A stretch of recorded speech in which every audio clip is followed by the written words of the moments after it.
नमस्कार। जगतगुरु भगवान श्री कृष्ण जी के चरणों में कृतज्ञता पूर्वक वंदन करता हूँ। सनातन संस्था एवं हिंदू जनजागृति समिति की ओर से धर्म संवाद के इस विशेष कार्यक्रम में मैं कार्तिक सालुंके आप सभी का हार्दिक स्वागत करता हूँ। पिछले 2 दिनों से हम इस धर्म संवाद के कार्यक्रम में ज्योतिष एवं ज्योतिष शास्त्र इसके विषय में हम जानकारी प्राप्त कर रहे हैं। आज भी ज्योतिष शास्त्र से संबंधित कुछ महत्वपूर्ण बिंदुओं पर हम चर्चा करने वाले हैं। इस धर्म संवाद में हमारे साथ चर्चा करने हेतु सद्गुरु डॉक्टर चारुदत्त पिंगले जी उपस्थित हैं। आप हिंदू जनजागृति समिति के राष्ट्रीय मार्गदर्शक हैं और अध्यात्म के अधिकारी संत हैं। आपने अनेक ग्रंथों का संकलन भी किया है और विगत 21 वर्षों से आप हिंदू धर्म के प्रचारक के रूप में देश विदेश में भ्रमण करते हैं। तो आइए आज के इस धर्म संवाद के कार्यक्रम को हम प्रारंभ करते हैं। नमस्कार सद्गुरु डॉक्टर पिंगले जी। नमस्कार कार्तिक जी। हम पिछले 2 दिन से ज्योतिष शास्त्र से विषय में हम जानकारी ले रहे हैं। आज भी मेरा एक प्रश्न आपसे मैं पूछना चाहूँगा। हस्तरेखा विज्ञान के अनुसार कि हाथ की रेखाएं बदलती रहती है, क्या वो स्थिर रहती है? इसके बारे में आप हमें जानकारी दें। सबसे पहले तो हस्तरेखा ज्ञान ये एक ऐसी विद्या है जिसके द्वारा किसी व्यक्ति का स्वभाव, भाग्य और तीनों काल, मतलब उसके पूर्व जीवन में क्या हुआ, वो भूतकाल, वर्तमान एवं भविष्य में क्या होने वाला है, ये सब जाना जा सकता है। ऐसा वो एक शास्त्र है, ये हम समझ लेंगे।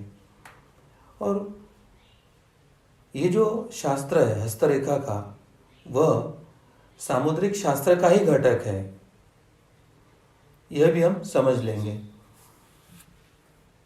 हस्तरेखा विज्ञान के संदर्भ में यूनान का जो एक महान दार्शनिक अरस्तु थे, उन्होंने एक बार कहा था कि मनुष्य के हाथों की रेखाएं बिना किसी कारण के उकरी हुई नहीं होती है, बल्कि उसके हाथों की ये जो रेखाएं हैं, ये उसके जीवन में भविष्य में जो क्षण आने वाले हैं, संभावना है, उसको वह प्रकट करती है।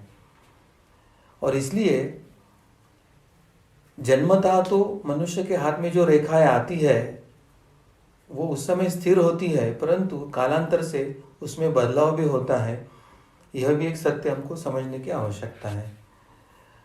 ज्योतिष्य शास्त्र ने हस्तरेखा देखने के बारे में कुछ विधियां बताई है, जिसके अंतर्गत ये शास्त्र कहता है कि रेखाओं के साथ व्यक्ति के जो हाथ का जो आकार होता है, उसकी जो बनावट है, उसका रंग है, उसकी त्वचा है, उसका नाखून है, इन सभी अंगों का एकत्रित अध्ययन करके हस्तरेखाओं का विश्लेषण किया जाता है।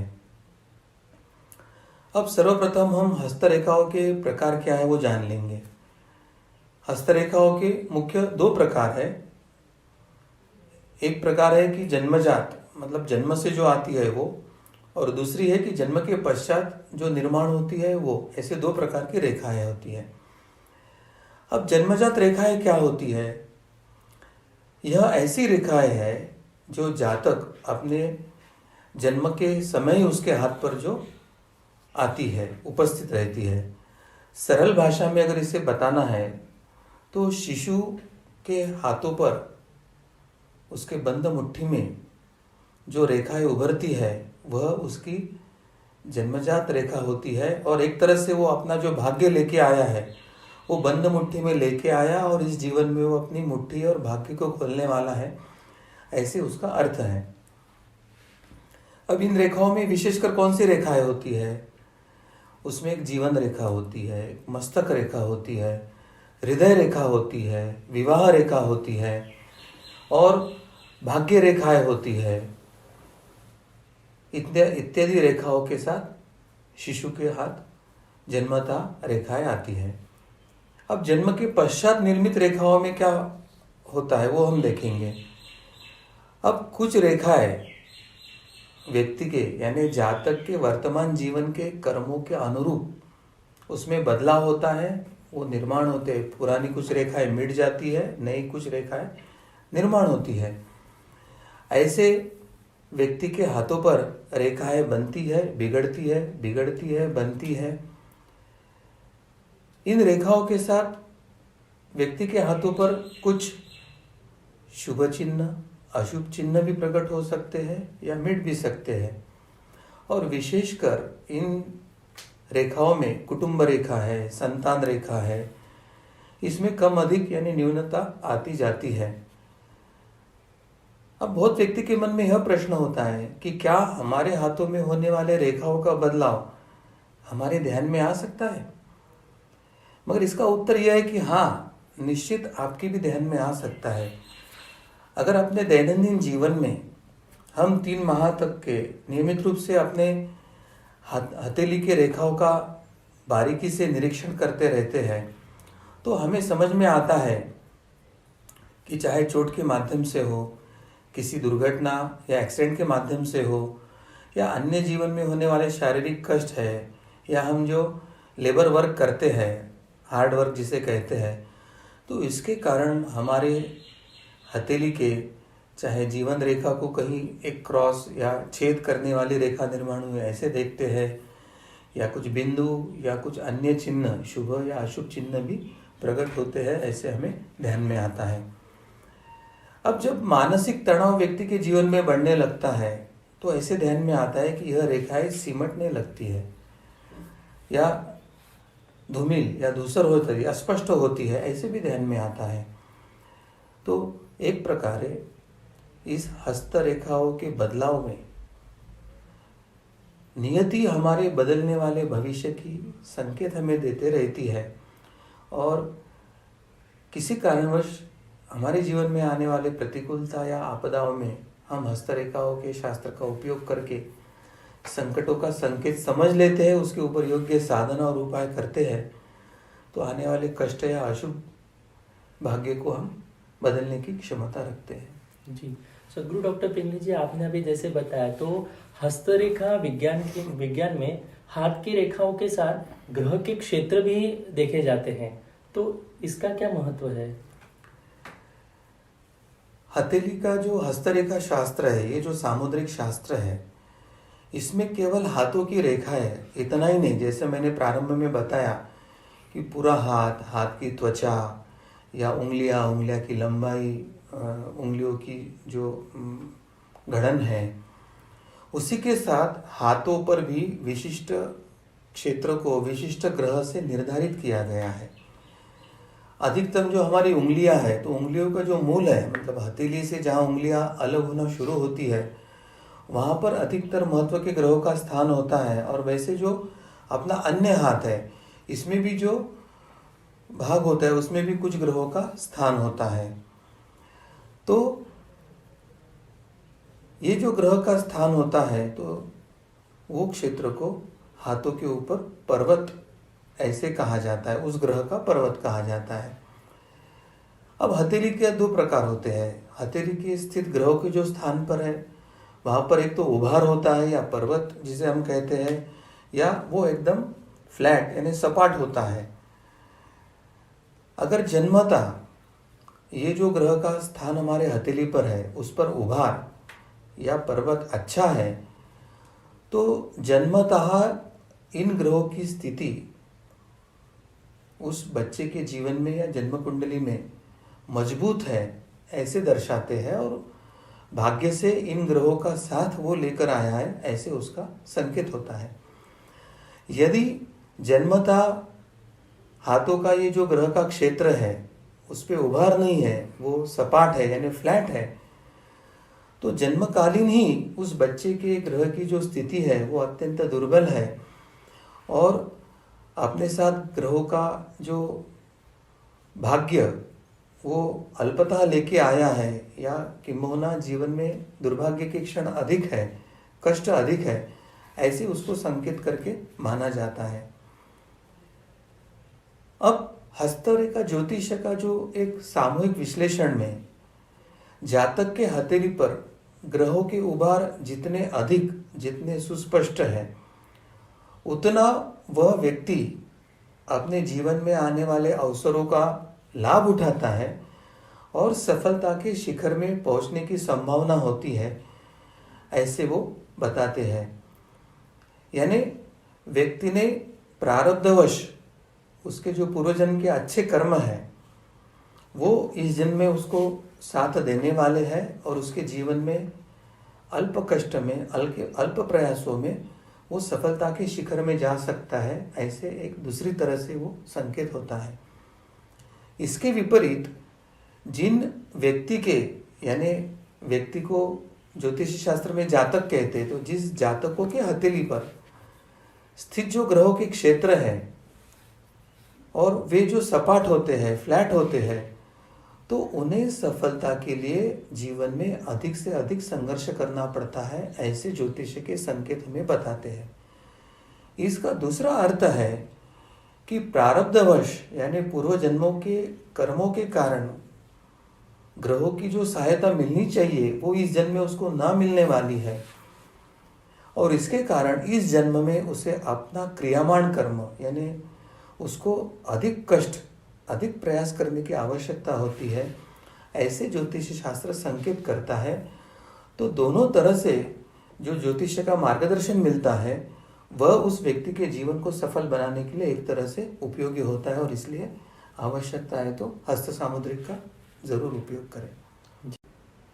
सदगुरु डॉक्टर पिंगले जी, हस्तरेखाओं में उंगलियों का क्या महत्व है, इसके पीछे शास्त्र क्या है, ये भी आप हमारे दर्शकों को बताएं। जैसे मैंने बताया कि हस्त रेखा शास्त्र में केवल हाथ नहीं तो उंगलियां, ये तलवा, ये जो सब है, इन सभी का एक सामूहिक विचार किया जाता है। तो उसमें उंगलियों के संदर्भ में भी एक सखोल चिंतन दिया गया है। जैसे सर्वप्रथम जब हम दोनों हाथ जोड़कर हमारी ये जो मुद्रा बनती है उसे प्रणाम मुद्रा या एक नमस्कार की मुद्रा ऐसे कहा जाता है।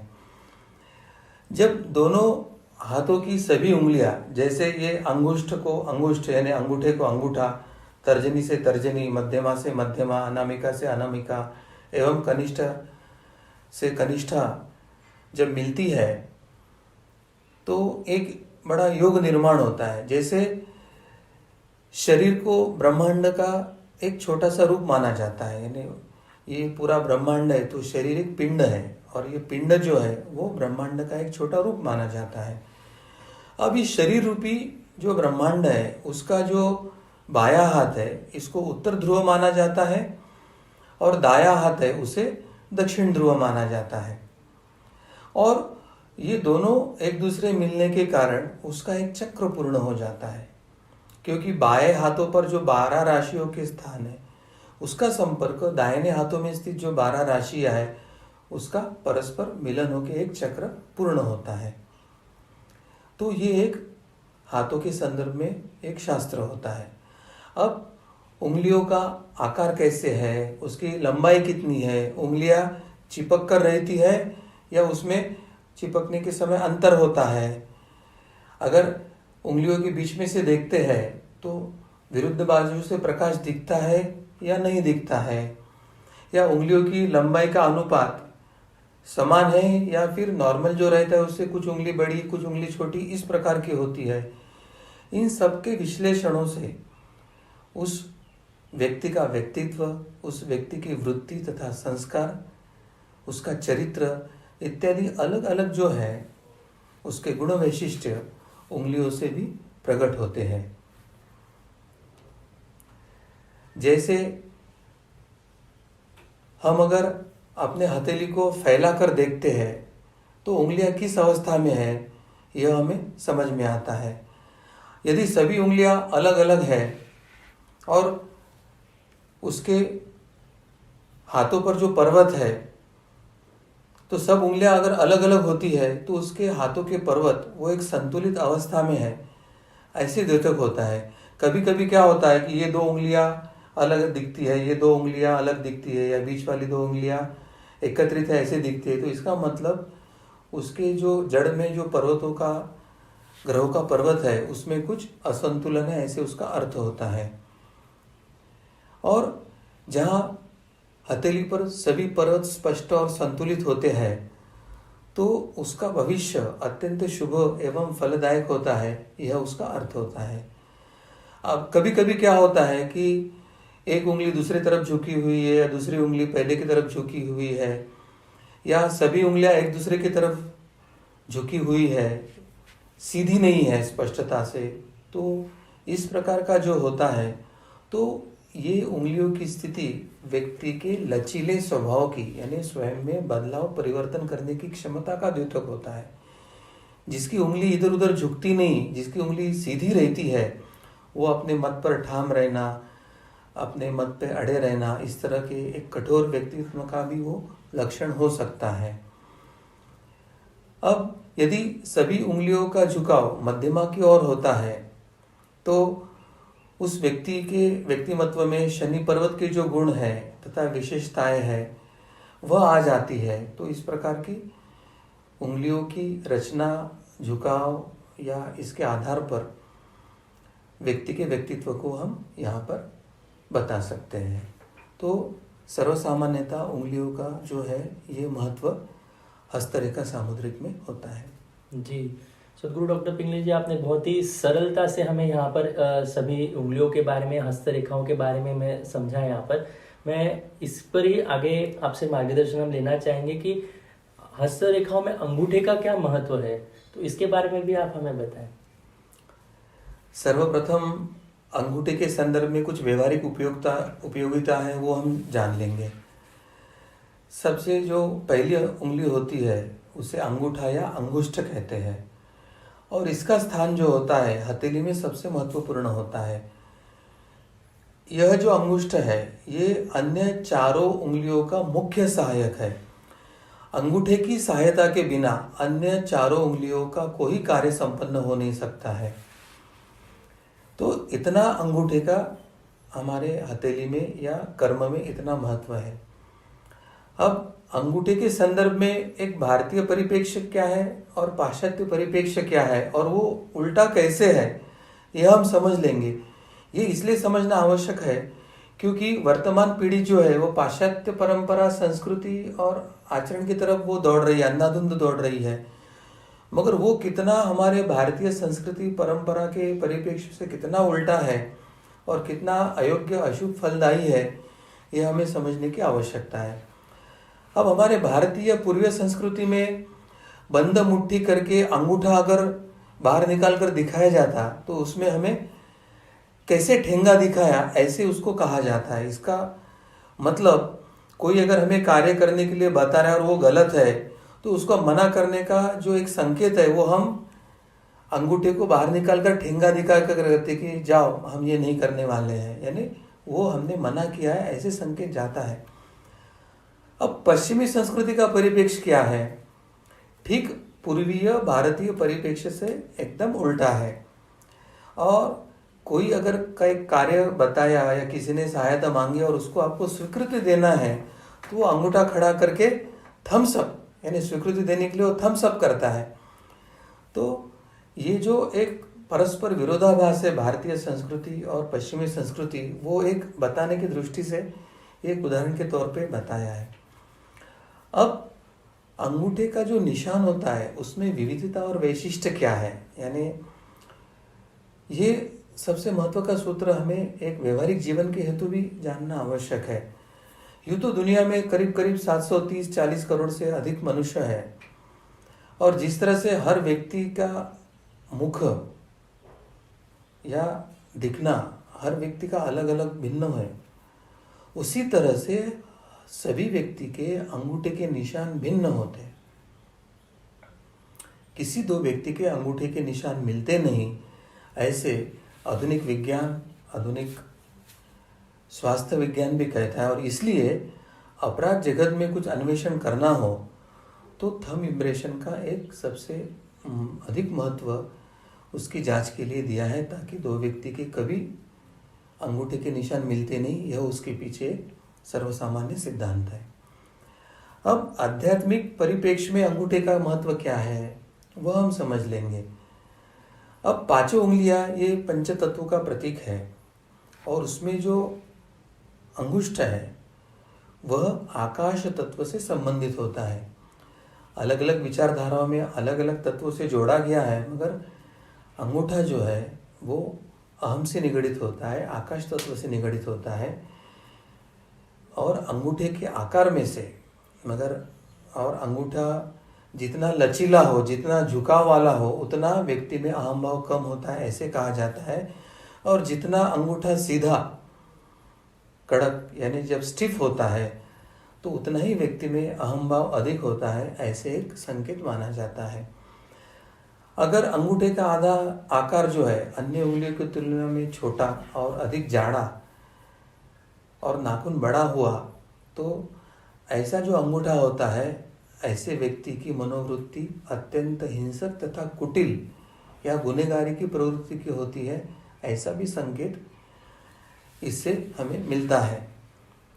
और सबसे महत्व की बात है कि ये जो जीव है जिसने यह देह धारण किया है, जिसे हम जीवात्मा कहते हैं, वह अंगुष्ठ पुरुष यानी हमारे उस व्यक्ति के अंगूठे के आकार में उसका अपने ही हृदय चक्र में वास होता है। वह ज्योतिर्मय यानी जो अंतर ज्योति ईश्वरीय अंश है वो होता है, वह जिसे हिरण्यगर्भ स्वरूप भी कहते हैं। तो मनुष्य के स्वस्वरूप का जो दर्शन होता है तो वो अंगुष्ठ पुरुष के स्वरूप में होता है। और यह जो विराट पुरुष की जो कल्पना पुरुष सूक्त में की गई है उसका यह वेष्टि अंश है, यह हमें जानने की आवश्यकता है। और यह वेष्टि अंश जब तक समष्टि में विलीन नहीं होता है तब तक मोक्ष प्राप्ति नहीं होती है, ऐसे भी इसका संकेत दिया है।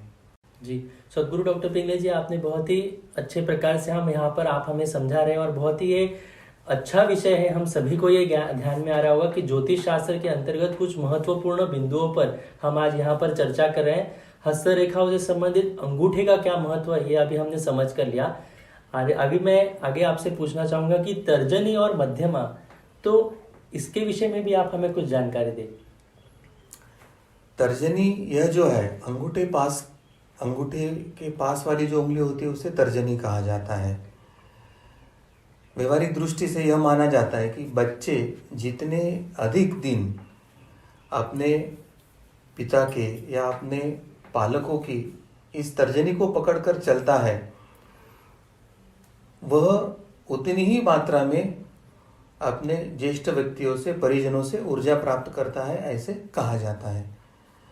और ऊर्जा मिलने के कारण उसके विकास की गति भी उतनी तीव्र होती है, ऐसे ही बताया गया है। तर्जनी की ऊर्जा इतनी अधिक होती है कि कुछ फल या फूल उसके तरफ तर्जनी के द्वारा संकेत करने पर ही वो मर जाते हैं। और इसलिए तुलसीदास जी ने कहा है, यह कमड़ बतिया को नाही, जो तर्जनी देखी मर जाही। ऐसी मान्यता भारत के अलावा अन्य किसी देश में भी नहीं है कि नन्हे फल तर्जनी के संकेत से मर सकते हैं, इसलिए नन्हे फल या फूलों की तरफ तर्जनी से संकेत ना करें। और करना ही है तो इस तरह से तर्जनी की उंगली को मोड़कर संकेत करते हैं, इस तरह का संकेत नहीं करते हैं। तर्जनी का जो प्रयोग है वो मुख्यतः अध्ययन में लेखन करना है, यही उसका मुख्य कार्य होता है। और उसमें उसका सहायक होता है वो अंगूठा होता है। ये दोनों के उंगलियों के संयोग से मनुष्य लेखन और ज्ञानार्जन की प्रक्रिया करता है। अब तर्जनी का आध्यात्मिक महत्व क्या है? तो तर्जनी यह जो उंगली है वह पंचमहाभूतों के वायु तत्व से निगडित होती है। इसको पितरों की उंगली या पितृतर्पण के हेतु उपयोग में लाने वाली उंगली कहा जाता है। और इसलिए जपमाला में जप करते समय इस उंगली को निषिद्ध माना गया है। अब ज्योतिष शास्त्र की दृष्टि से इस उंगली का क्या महत्व है वो हम जान लेंगे। जिस व्यक्ति की ये जो तर्जनी उंगली है उसका झुकाव अंगूठे के तरफ होता है, उसमें अहंकार का मात्रा कम होती है। और अगर तर्जनी का झुकाव मध्यमा के तरफ यानी बीच वाली उंगली के तरफ हुआ है तो उस व्यक्ति के मिजाज यानी खुले दिल का या एक स्वच्छंदता का होता है। तो ऐसे जो लक्षण हैं वो तर्जनी के संदर्भ में हमें मिलते हैं। अब मध्यमा का क्या है? तो मध्यमा यह हाथ के बीच वाली और सबसे लंबी उंगली होती है और इसका मुख्य कार्य होता है तर्जनी को सहायता करना। अब अध्यात्म की दृष्टि से बीच वाली उंगली का क्या महत्व है? तो बीच वाली जो उंगली है यह तेज तत्व से निगडित होती है और जब हम किसी को तिलक लगाना है या कुमकुम तिलक करना है तो सामान्य व्यक्ति को कुमकुम तिलक करते समय हम मध्यमा का उपयोग करते हैं, देवताओं को तिलक कुमकुम करते समय हम अनामिका का उपयोग करते हैं। तो मध्यमा का उपयोग तेज प्रक्षेपित करने हेतु, तिलक लगाने हेतु किया जाता है। अब मध्यमा का ज्योतिष शास्त्रीय क्या महत्व है, हस्तरेखा के मुताबिक मध्यमा के क्या लक्षण होते हैं वो हम समझ लेंगे। अगर मध्यमा उंगली जो है उसका झुकाव तर्जनी के तरफ होता है तो ऐसे व्यक्ति का जो स्वभाव है वो अत्यंत गंभीर स्वभाव का व्यक्ति होता है और ऐसा व्यक्ति कोई भी कार्य करने के पहले बहुत सोच विचार करता है और ऐसे व्यक्ति में अहंकार की मात्रा भी बहुत कम होती है। तो ये कुछ जो लक्षण हैं वो मध्यमा उंगली से निगडित होते हैं व्यक्ति के। तो व्यक्ति की उंगलियां भी व्यक्ति के व्यक्तिमत्व या उसके गुण वैशिष्ट्य को ध्वनित करती है। जी, सदगुरु डॉक्टर पिंगले जी, आपने अंगूठा, मध्यमा और तर्जनी के बारे में हमें बताया। अब अनामिका और करंगुली का भी क्या महत्व है, इसके बारे में भी आप हमें बताएं। हाँ कार्तिक जी, ये जो अनामिका है ना, ये अत्यंत महत्वपूर्ण उंगली है क्योंकि इस उंगली का सीधा संबंध होता है वो मनुष्य के हृदय से होता है। अंत सभी जो हमें शुभ कार्य करना है तो सभी शुभ कार्यों में सबसे अधिक अनामिका का उपयोग किया जाता है, उसकी मान्यता सबसे अधिक होती है। इसी कारण जब माला से अगर हम उंगली पर गिनना है तो इस उंगली से ही प्रारंभ करते हैं और अंगूठे के सहायता से जप की गिनती हम करते हैं। धार्मिक कृत्य हेतु जब हमें कुछ उंगलियों में धारण करना होता है तो वह अनामिका में ही किया जाता है। पवित्रकों की हो या अन्य कोई अंगूठी हो या अधिकतम ग्रह की जो अंगूठियाँ होती है वह अनामिका में ही धारण करना चाहिए, ऐसे शास्त्र होता है। ग्रह और नक्षत्रों से संबंधित जो सभी रत्न की जो अंगूठियाँ बनाकर धारण की जाती है वो इसीलिए अनामिका में ही धारण किया जाता है क्योंकि इसके पीछे यही कारण है कि वे जो रत्न है वो सूर्य से अपनी वांछित ऊर्जा प्राप्त कर जो व्यक्ति यानी जो जातक उसे धारण कर रहा है वो उसको ऊर्जा प्रदान करता है और वो ऊर्जा उसको मिलने के कारण उसको जो वांछित ऊर्जा की जो कमी थी जिसके कारण उसके जीवन में व्याधि या संकट आया है वो दूर होने के लिए उसको सहायता होती थी। जो लोग मंत्र का जाप उंगलियों के माध्यम से करते हैं वो अपनी गणना इसी उंगली से प्रारंभ करते हैं। आध्यात्मिक दृष्टि से अनामिका का यह महत्व है कि अनामिका यह आप तत्व से, पंचमहाभूतों में से जल तत्व से निगडित उंगली है और पूजा विधि में वरुण देवता कलश स्थापना या वरुण देवता के आह्वान के बाद मुख्य देवता का आह्वान किया जाता है क्योंकि आप तत्व के माध्यम से देवताओं को वहाँ आगमन करना सुलभ होता है और इसीलिए पूजा में अधिकतर देवताओं को पुष्प गंध अर्पण करने हेतु या उस समय कुछ कुश या दर्भ धारण करना है तो उस हेतु अनामिका का ही उपयोग किया जाता है।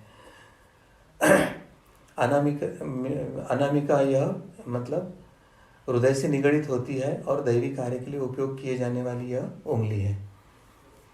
अब हम करांगुली के संदर्भ में देखेंगे। हमारी जो सबसे छोटी जो उंगली होती है उसे करांगुली या कनिष्ठिका या कनिष्ठा कहा जाता है।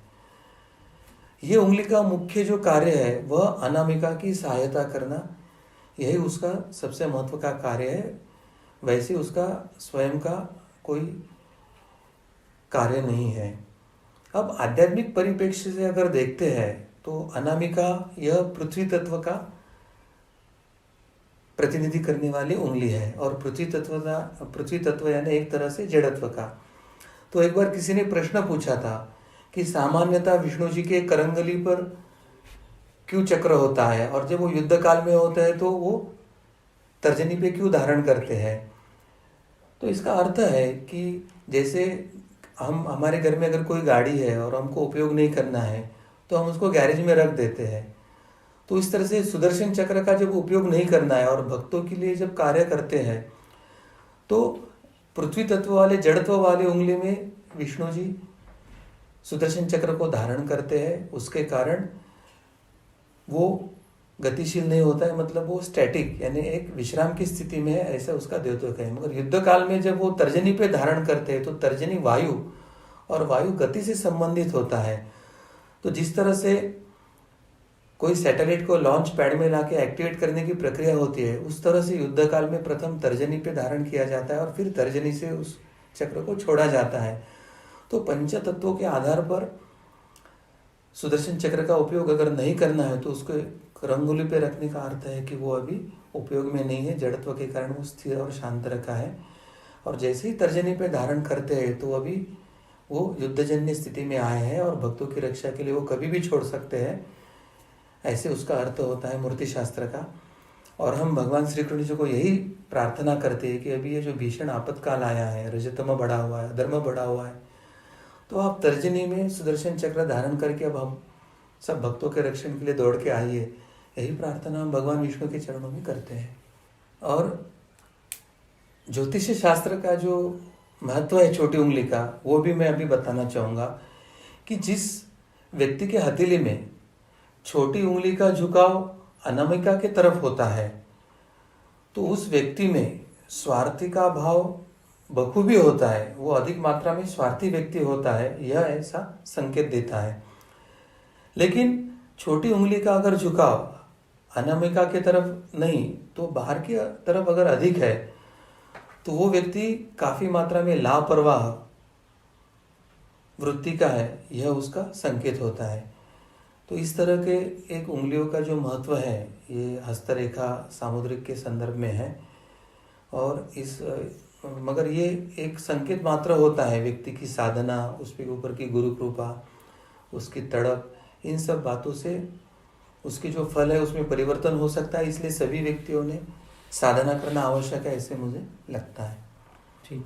गुरु डॉक्टर पिंगले जी, आपने बहुत ही सरलता से हमारे हस्तरेखाओं से संबंधित इन पांचों उंगलियों के महत्व क्या है इसके बारे में आपने हमें जानकारी दी।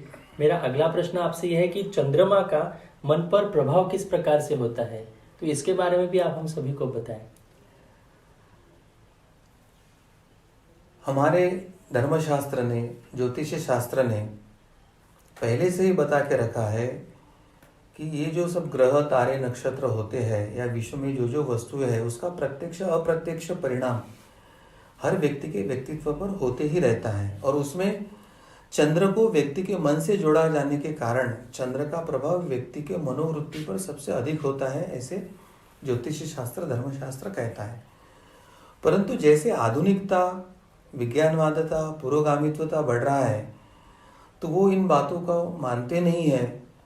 परंतु कुछ जो सही में विज्ञानवादी है, जो सही में विज्ञान वृत्ति रखते हैं, ऐसे पाश्चात्य में कुछ शास्त्रज्ञ हैं, डॉक्टर्स हैं, उन्होंने सही में क्या चंद्र का प्रभाव किसी व्यक्ति के ऊपर होता है, व्यक्ति के मन के ऊपर होता है, इसके बारे में कुछ उन्होंने संशोधन शुरू किए और उनको कुछ फल भी मिले हैं।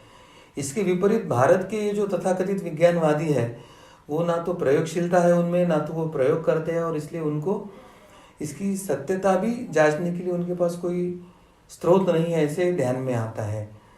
तो वास्तविकता क्या है कि चंद्रमा मानवी मन को प्रभावित करता है, ऐसे संशोधन के संकेत उभर के आए हैं। तारे, ग्रह एवं उपग्रह ये सभी जो है ये अपनी ओर से सूक्ष्म स्पंदनों को या इलेक्ट्रोमैग्नेटिक वेव्स इमिट करते रहते हैं, प्रक्षेपित करते रहते हैं। ये स्पंदनें जो होती है वो कम अधिक मात्रा में स्थूल तथा सूक्ष्म दोनों स्तर पर व्यक्ति पर प्रभाव डालते हैं। और चंद्र माँ से जो प्रक्षेपित होने वाले स्पंदने हैं उसका अधिकतम मनुष्य के मनोदेह पर, अर्थात मनुष्य को जो मन है, उसकी वृत्ति है, उसके मनोभाव है, विचार है, इसको प्रभावित करते हैं। अब मन, लोगों को मन क्या है समझ में नहीं आते, तो मन यानी उसका अर्थ है कि हमारी संवेदनाएं, भावनाएं और इच्छाएं या वासनाएं हैं, ये जो सब प्रकटीकरण है वो एक तरह से हमारा मन ही होता है। मगर मन के विज्ञान ने दो भाग बताए हैं, एक है चेतन मन, एक है अवचेतन मन, यानी बाह्य मन या अंतर मन, या कॉन्शियस माइंड या सबकॉन्शियस माइंड। इस प्रकार के मन के दो अंग विज्ञान ने बताए हैं। अब सबकॉन्शियस या अवचेतन जो मन है उसमें व्यक्ति के जीवन के संस्कार अंकित होते हैं, और वो जो जन्मों जन्मों के संस्कार होते हैं या इस जन्म में होने वाले संस्कार है, उसको कुल मिलाकर जो प्रभाव होता है उसके कारण व्यक्ति का स्वभाव या व्यक्ति का व्यक्तिमत्व निर्धारित होता है। और हमें ये तो पता है कि व्यक्ति के मन में जिस प्रकार के संस्कार है, उसकी वृत्ति है, उस प्रकार से ही व्यक्ति कृति या कर्म करता है। तो अंतर्मन में हमारे जो संस्कार विद्यमान है और जो सामान्यतः अनुकूल समय में ही प्रकट होते हैं, तो उन संस्कारों में से विचारों को अपने प्रभाव के कारण प्रकट करने की क्षमता चंद्रमा से आने वाले जो लहरें हैं, स्पंदनें हैं, उनमें होती है। और संस्कार की तीव्रता जिनकी अधिक है या जिसके संस्कार प्रबल है, उस पर जब चंद्रमा के किरणों का प्रभाव पड़ता है, स्पंदनों का प्रभाव पड़ता है, तो उससे संबंधित विचार एकदम उमड़कर मन में आना शुरू होता है, और वो व्यक्ति का मन, व्यक्तिमत्व चंद्रमा के प्रभाव के कारण उन विचारों से प्रभावित होता है। और इस कारण सनातन धर्म ने ये बार बार बताया है कि अपने बच्चों पर अच्छे संस्कार कीजिए, उन्हें सुसंस्कारित कीजिए, उन्हें धर्म शिक्षा दीजिए, उनसे धर्माचरण कीजिए, उनको धर्म सम्मत जीवन जीने के लिए उद्युक्त कीजिए। इसका परिणाम यह होता है कि जब कभी चंद्रमा के प्रभाव से उसके संस्कार जागरूक होकर कार्य करे, तो वो एक आदर्श कृति करे, आदर्श विचार करे, उसके हाथों से आदर्श कर्म घड़े, और उसके कारण व्यक्ति का जीवन, परिवार का जीवन, समाज का जीवन, राष्ट्र का जीवन एक उपयोगी, आनंददायी हो। और जब वो कुसंस्कारित होता है और वो विचारों पर प्रभाव पड़ता है, तो समाज में हिंसा, दंगे, आपसी कलह ऐसा उमड़ के आने से समाज व्यवस्था अस्त व्यस्त होती है, राष्ट्र संकट में जाता है। इसलिए हर व्यक्ति के जीवन में सुसंस्कार, धर्म और धर्म पालन का अत्यंत महत्व है। और ये कोरोना के जो संकट के पार्श्वभूमि पर अभी उभर के आ रहा है कि 5 व्यक्ति घर में एकत्रित रह नहीं पा रहे, पति पत्नी में झगड़े हो रहे, बच्चे पिताओं में झगड़े हो रहे, तो ये योग्य संस्कार न मिलने के कारण हुआ है। इसलिए अभी हमको धर्म का प्रसार, अच्छे संस्कारों का प्रसार करना आवश्यक है, ऐसे मुझे लगता है। कार्तिक जी, सदगुरु डॉक्टर पिंगले जी, आपने अभी चंद्रमा के बारे में हमें मन पर किस प्रकार से रहता है, लेकिन ये प्रभाव जो है चंद्रमा का, ये हम किस प्रकार से अनुभव कर पाते हैं, तो इसके बारे में भी आप हमें बताएं। सबसे पहले हमें ये जानने की आवश्यकता है कि प्राणियों के अवचेतन मन में आहार, निद्रा एवं मैथुन और चौथा एक भय होता है, ऐसी मूल प्रवृत्ति के संस्कार उसके जीवन में होते हैं। और जब कभी तीव्रता से आने वाले विचारों को हम विश्लेषण करते हैं, तो मनुष्य के जीवन में इन्हीं 4 चीजों से निगड़ित जो विचार है वही तीव्रता से उनके मन में आते हैं, ऐसे हमें दिखाई देता है। और मनुष्य जैसे प्राणी है, वैसे अन्य जो पशु है, उनके भी मन में चंद्रमा का प्रभाव होने के कारण यही वृत्तियां उमड़कर आती है। तो चंद्रमा केवल मनुष्य पर ही नहीं, तो अन्य पशु पक्षियों पर भी प्रभाव होता है, ये हमें समझकर लेने की आवश्यकता है। अब अमावस्या के दिन क्या स्थिति होती है वो हम जान लेंगे, ताकि उसका परिणाम क्या होता है वो हमें समझ में आएगा। अमावस्या के दिन चंद्रमा का अप्रकाशित यानी अंधेरा वाला जो भाग है वो पृथ्वी के ओर होता है। यानी मुख्यतः सूर्य और पृथ्वी के बीच में चंद्र आता है और चंद्र का जो प्रकाशित भाग है वो सूर्य की तरफ होता है और अप्रकाशित भाग है वो पृथ्वी की तरफ होता है। इसलिए पृथ्वी से चांद दिखाई नहीं देता और पृथ्वी पर अमावस्या होती है। अंधकार का मतलब है कि मुख्यतः रजतम स्पंदनों का प्रक्षेपण और उसमें भी तमो स्पंदनों का प्रक्षेपण। और इसलिए अमावस्या के दिन चंद्रमा के प्रकाशित भाग के तुलना में अप्रकाशित भाग से पृथ्वी की ओर रजतम के स्पंदने अधिक मात्रा में आते हैं। उस समय वातावरण में अनिष्ट शक्तियां का प्राबल्य होता है, कष्टदायक शक्तियां कार्यान्वित होते हैं। तो रजतम स्पंदने चांद से आने वाले और अनिष्ट शक्तियां दोनों के प्रभाव के कारण जो मनुष्य पर प्रभाव पड़ता है, उसके कारण अमावस्या के दिन मनुष्य के मन पर, जीवन पर कुप्रभाव पड़ता है और उसका जीवन उस दिन संकट में होता है। इसके विपरीत पूर्णिमा के दिन क्या होता है कि चंद्र का प्रकाशित भाग जो होता है वो पृथ्वी की ओर होता है। उस दिन सूर्य और चंद्र के बीच में पृथ्वी होती है और सूर्य का प्रकाश चांद के जिस भाग पर पड़ रहा है वो प्रकाशित भाग सूर्य से दिखता है। अब अंधेरा न होने के कारण अमावस्या के तुलना में पूर्णिमा के दिन रजतम जो होता है वो अल्प होता है।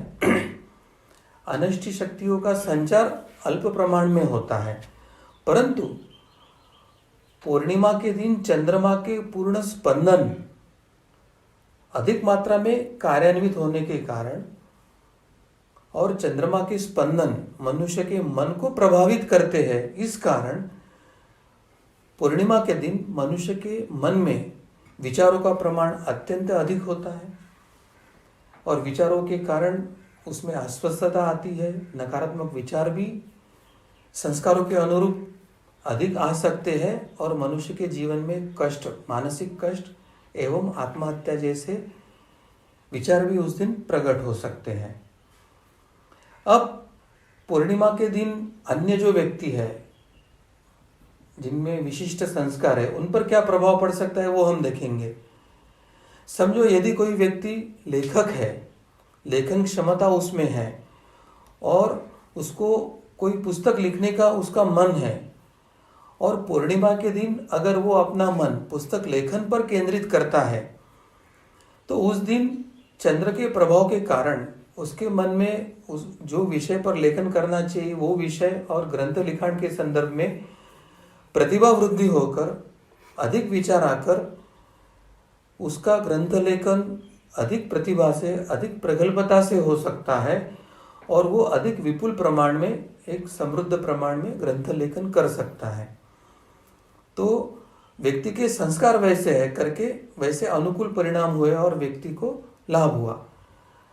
यदि अगर किसी व्यक्ति में क्रोध है, लोभ है, ऐसे कुछ प्रबल दोष है और इस कालखंड में उससे संबंधित विचार उसके बाह्य मन में यानी मन में आ रहे हैं या वो इस विचारों के चिंतन में है या वो ऐसे कुछ दृश्य देख रहा है, टीवी पर हो, मोबाइल पर हो, जिसके कारण उसका मन इच्छाएं, वासनाएं या काम क्रोध की तरफ आकर्षित हो रहा है और ऐसे समय अगर पूर्णिमा के चंद्र का प्रभाव उसके मन में होता है तो ऐसे संस्कार प्रबलता से उभर के आने से फिर उस व्यक्ति की हिंसा होना, क्रोध उमड़ के आना, गलत कृत्य होना, ऐसे कर्म होने की संभावना होता है।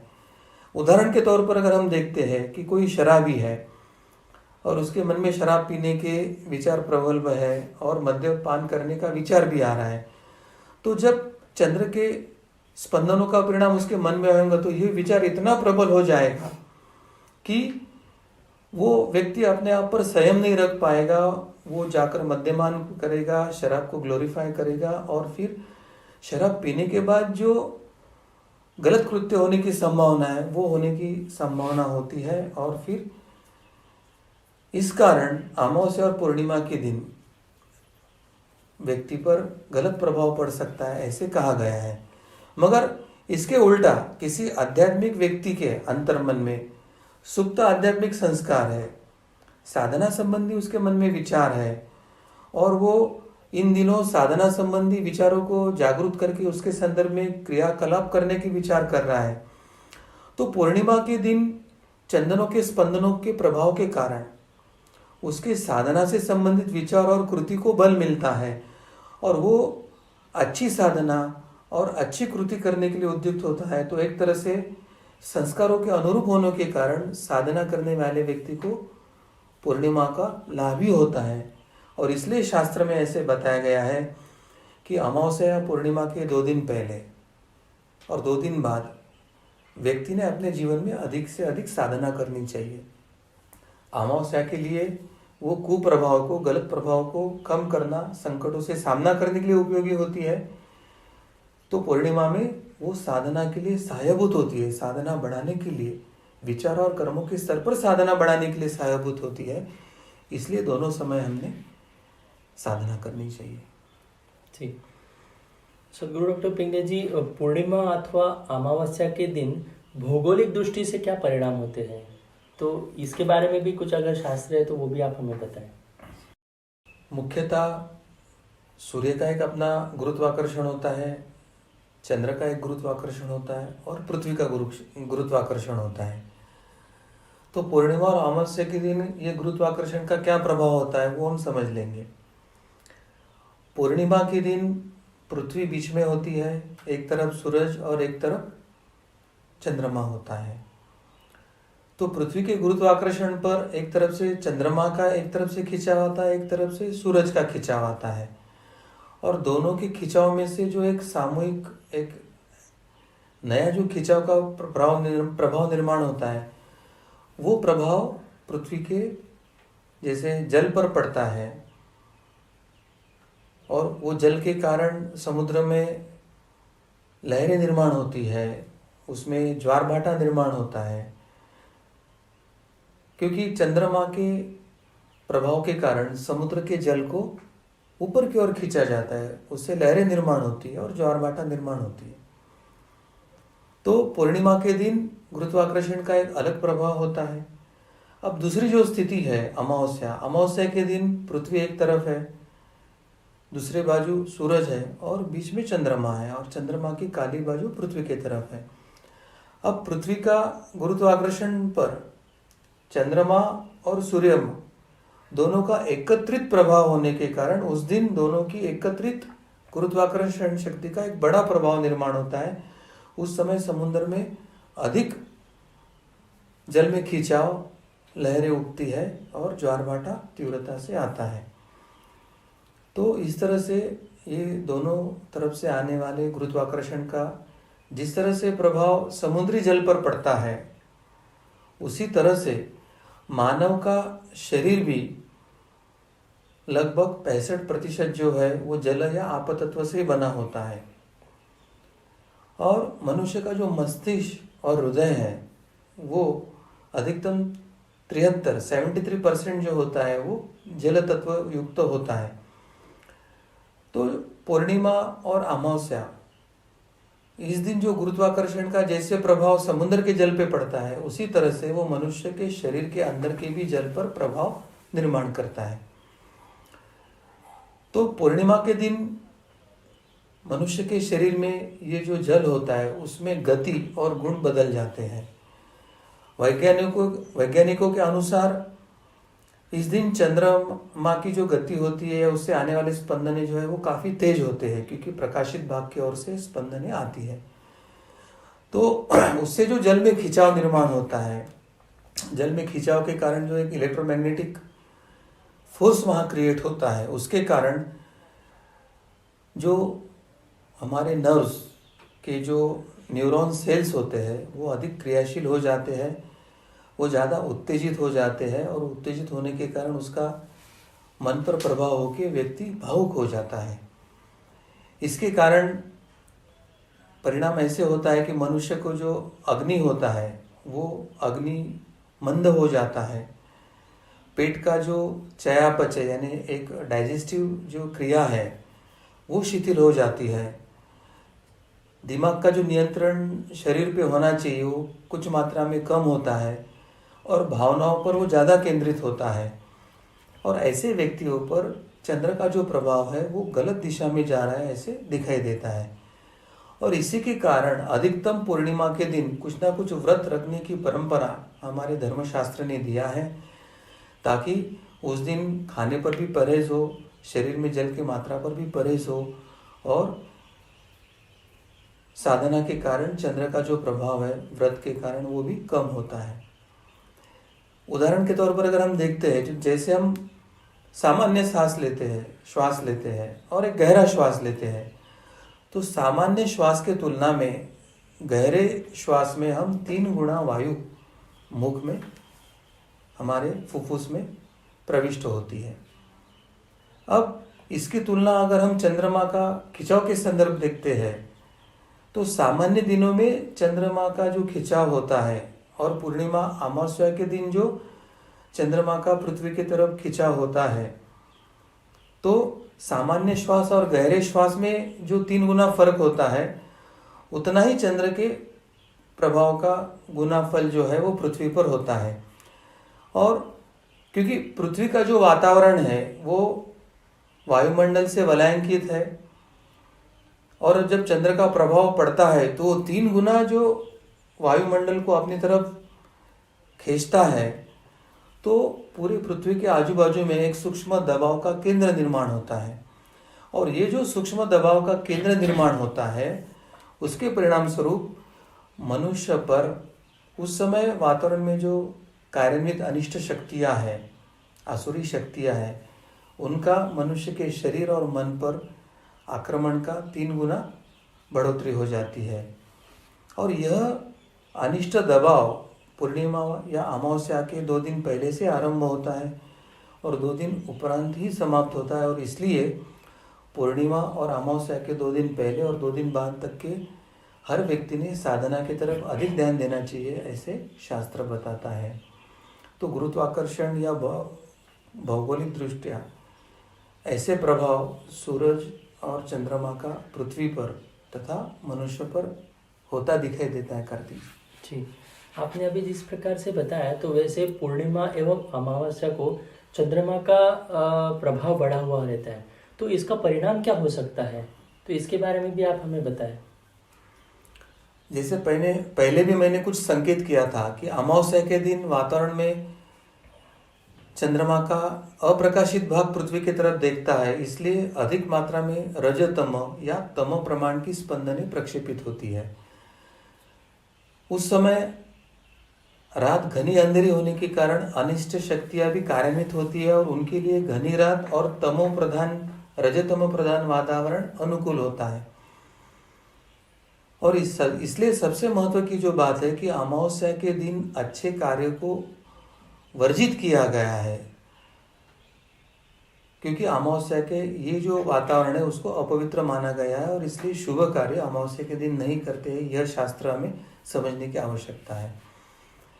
अब चंद्रमा से जो रजतम प्रभाव के जो स्पंदने आ रहे हैं और मनुष्य के मन पर प्रभाव कर रहे हैं, उसके मन में जो एक कुसंस्कार है या गलत नकारात्मक विचार है, तो मनुष्य का पलायन करना यानी घर से भाग जाना या आत्महत्या के विचार आना या भूतों के द्वारा उस दिन वो आवेशित होना, प्रगटीकरण होना, ऐसे घटनाएं घटने की संभावना बढ़ती है।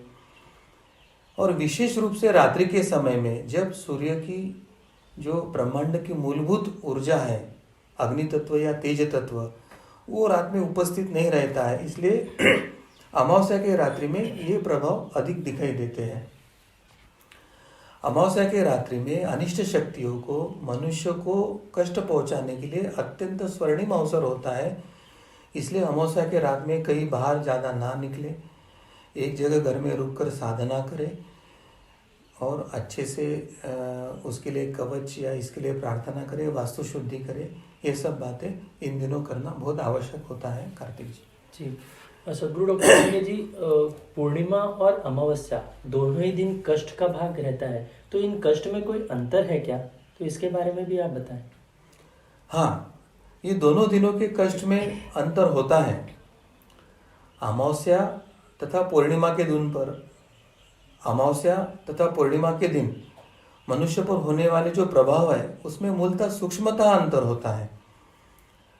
पूर्णिमा के दिन चंद्र का प्रकाशित भाग पृथ्वी की ओर होता है, तो रात्रि में के अमावस्या के रात्रि के तुलना में जो रजतम की जो मात्रा पूर्णिमा के दिन बढ़ती है वो अमावस्या के तुलना में अत्यंत अल्प मात्रा में होती है। पूर्णिमा के दिन चंद्रमा का जो प्रतिकूल परिणाम है वो साधारणतः मनुष्य के स्थूल देह पर या भौतिक इसमें दिखाई देता है। तो अमावस्या के दिन चंद्रमा का जो परिणाम है वो अधिकतम मनुष्य के मन पर होता दिखाई देता है। पूर्णिमा के दिन चंद्रमा का स्पंदनों का जो परिणाम है वो मनुष्य के अधिकतम दृश्य स्तर पर हमें दिखाई देता है, इस तरह का होता है। तो अमावस्या के दिन चंद्रमा के स्पंदनों का जो परिणाम है वो अनकालनीय होता है, यानी समझ के परे होता है। यह हमें समझने की आवश्यकता है। और अमावस्या के दिन चंद्रमा का जो परिणाम हो रहा है वो दृश्य स्तर पे ना होने के कारण व्यक्ति अधिक असावधान रहता है और इसलिए वो परिणाम भयावह होने की संभावना होती है। और इसके लिए व्यक्ति अमावस्या के दिन उन कष्टों के ऊपर मात करने के लिए कोई प्रयास नहीं करता है और वो अधिक अधिक कष्ट में बढ़ते जाता है। तो धर्म ज्ञान लेना, धर्म शिक्षा लेना, इन शास्त्रों का ज्ञान लेने के कारण जब वो सतर्क हो जाता है अमावस्या पूर्णिमा के दिन और उसके 2 दिन पहले और 2 दिन बाद में वो साधना को अधिक करने का प्रयास करता है, तो ये अनिष्ट जो परिणाम है, अनाकलनीय जो परिणाम है, उससे वो मुक्त होने के लिए संभावना होती है। सदगुरु डॉक्टर पिंगले जी, आपने अभी जैसे हमें बताया तो उससे ध्यान में आता है कि पूर्णिमा और अमावस्या के दिन कष्ट का भाग रहता है। तो इस प्रकार के कष्ट पूर्णिमा और अमावस्या के दिन ना हो, इसके लिए हमें क्या प्रयास करने चाहिए, तो ये भी आप हमें बताएं। बहुत अच्छा प्रश्न पूछा आपने कार्तिक जी, क्योंकि जैसे भौतिक विज्ञान में prevention is always better than cure कहा गया है, उस दृष्टि से अध्यात्म भी यही है कि प्रतिबंधात्मक हम क्या कर सकते हैं जीवन में, जिसके कारण अमावस्या पूर्णिमा के दिन हो या हमारे कोई कर्म हो या हमारे जीवन के जो प्रारब्ध हो उसका अब अनिष्ट परिणाम हमारे जीवन में ना हो, तो इसके लिए हम क्या क्या कर सकते हैं। तो अमावस्या तथा पूर्णिमा के दिन चंद्रमा के जो हानिकारक प्रभाव आध्यात्मिक कारणों से होते हैं, उसके लिए हर व्यक्ति ने आध्यात्मिक उपचार अथवा साधना करना अत्यंत आवश्यक है। और आध्यात्मिक उपचार तथा साधना ही इन अनिष्ट परिणामों से बचने के लिए उसे सहायक हो सकते हैं, यह हम समझ लेना चाहिए। चाहे व्यक्तिगत या पारिवारिक जीवन में, चाहे कर्ता पुरुष हो या व्यक्ति हो, या राष्ट्र के जीवन में राष्ट्र का प्रमुख हो या वैश्विक स्तर पर, इस दिन कोई महत्वपूर्ण निर्णय ना ले।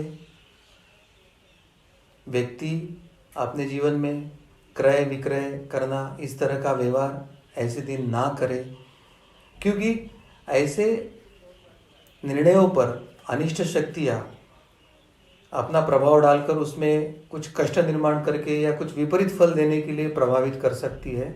यह समझने की आवश्यकता है। सामान्यतः अमावस्या पूर्णिमा के दिन तो व्यक्ति ने अखंड साधनारत रहना ही चाहिए, परंतु 2 दिन पहले और 2 दिन बाद में भी आध्यात्मिक साधना पर उसने पुरजोर प्रयास करना चाहिए, ताकि इन कष्टों के संकेतों से वो बचे। साधना में संख्यात्मक और गुणात्मक वृद्धि इन दिनों में अधिक करें। इस समय अपने इष्ट देवता का नाम जप करना अत्यंत लाभदायी होता है। और आध्यात्मिक सुरक्षा हेतु श्री गुरुदेव दत्त का भी आप 2 घंटे नाम जप कीजिए। और आवश्यकता अनुसार समय समय पर अपने गुरु या कोई ज्योतिष अपने को कोई उपाय देते हैं तो उसके उपाय कीजिए। ये सब करने से एक प्रतिबंधात्मक स्वरूप पर ये कष्ट हमारे जीवन में ना आए, ये कष्टों से आने के पहले ही हम बचे, अपने क्रियामान कर्म का योग्य उपयोग करके अपने प्रारब्धमय जीवन पर मात करें, साधना करके प्रारब्ध पर मात करें। या प्रारब्ध अच्छे रीति से भोग पाए, इसके लिए प्रयास करें। ऐसे करने से हमारा जीवन अत्यंत सुखमय यानी आनंदमय होगा, ऐसे मुझे लगता है।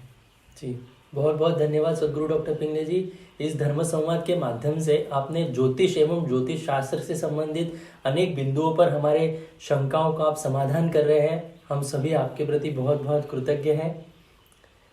इसी के साथ आज के इस धर्म संवाद में अभी हम यहीं पर इसको विराम देते हैं। आपको यह संवाद सुनते समय यदि आपके मन में कोई शंका निर्माण हुई हो, कोई प्रश्न निर्माण हुए हो, तो आप अपने कमेंट बॉक्स पे, चैट बॉक्स पे अवश्य वो लिख सकते हैं। आने वाले धर्म संवाद में आपकी शंकाओं का समाधान करने का हम पूर्ण रूप से प्रयास भी करेंगे। आप ये जो चैनल देख रहे हैं, यूट्यूब चैनल है, वो अन्य लोगों को इसको भेज सकते हैं, सब्सक्राइब कर सकते हैं और फेसबुक पेज को लाइक भी कर सकते हैं, ताकि आपको जो आने वाले जो वीडियोज़ है इसके बारे में आपको जानकारी हम दे सकते हैं। इसलिए अभी हम ये संवाद को यहीं पर हम रोकते हैं। भगवान श्री कृष्ण जी की असीम कृपा से आज का यह धर्म संवाद यहीं पर समाप्त हुआ, ऐसे मैं घोषित करता हूँ। नमस्कार।